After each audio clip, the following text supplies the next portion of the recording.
The survival of mankind and its financial global economy are inextricably linked to the Earth's forests.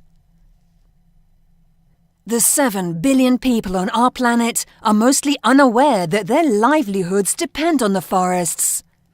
They play a critical role in absorbing and storing carbon, providing food, water, wood products and vital medicines, as well as supporting much of the Earth's biodiversity. Conservation is the most important factor in the world's economy. Square meter by square meter, real conservation comes first.